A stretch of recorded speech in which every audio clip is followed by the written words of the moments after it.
দিয়ে থাকি, যে কষ্ট দেনেওয়ালা তার চারটা মুসিবত হয়। কয়টা? চারটা মুসিবত হয়।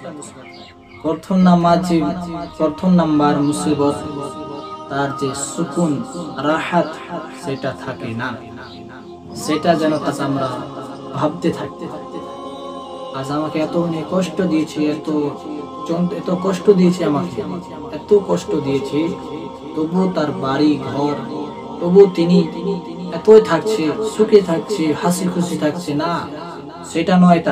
তার যে আসল সুকুন, যে আসল রাহাতটা, সেটা হারিয়ে দিয়েছে, তার মধ্যে নাই।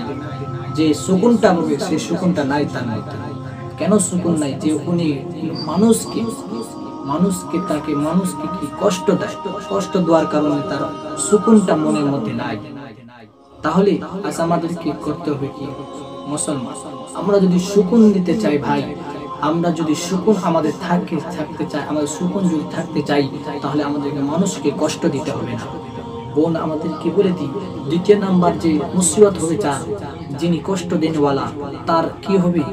যার যে কাছের প্রিয় জিনিস, প্রিয় মোহাম্মত জিনিস, যেটা কাছের মধ্যে, সেটাকে হারিয়ে দিবেন তিনি, সেটা পাবেন না। কেন? যে যাকে মানুষকে কষ্ট দেওয়ার জন্য সে নিজের কাছের জিনিসটাকে, প্রিয় জিনিসটাকে হারিয়ে দিবে, এই জন্য হারিয়ে দিবেন।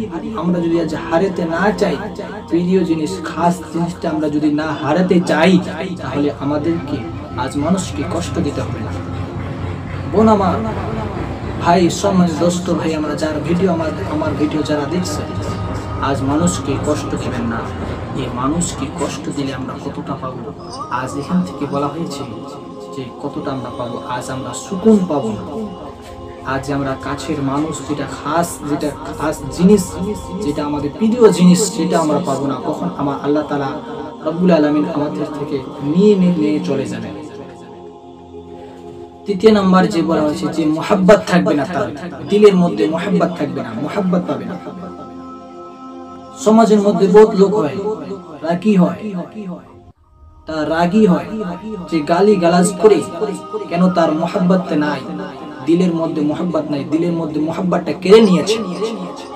আজ উনি যদি মুহাব্বত করতো, আজ উনি মানুষকে যদি কষ্ট না দিত, তাকলিফ যদি না দিত, মানুষকে যদি এমন ভাবে, মানুষকে যদি আমরা কষ্ট না দিই, মানুষকে যদি আমরা জুলুম না করি, অত্যাচার না করি, তাহলে আজ আমাদের মুহাব্বত থাকবে, নাহলে মুহাব্বত থাকবে না।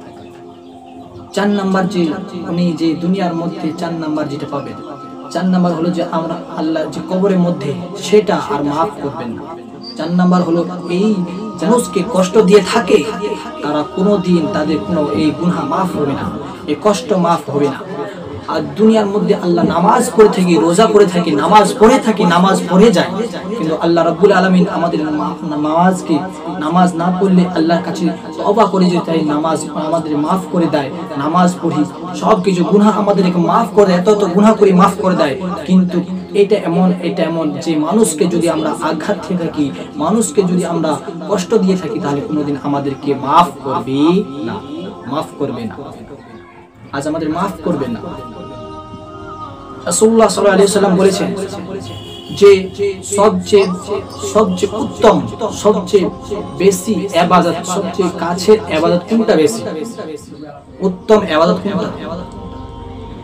রাসূলুল্লাহ, সাহাবীরা বলছেন রাসূলুল্লাহকে নামাজ, কে বলছে রোজা, কে বলছে হজ, কে বলছে যাকাত, কিন্তু রাসূলুল্লাহ বলছেন না, সেটা নয়। সবচেয়ে বেশি ইবাদত কাছে হলো সবচেয়ে যে আপনার মুহাব্বত। আমরা যদি মুহাব্বত দিলের মধ্যে থাকি, তাহলে সেটা বেশি আমাদের ইবাদত, বেশি মুহাব্বত করা। 4টা জিনিসের মুহাব্বত আসবে, 4টা জিনিসের মধ্যে বিপদ আসবে যারা দুনিয়ার মধ্যে থাকে।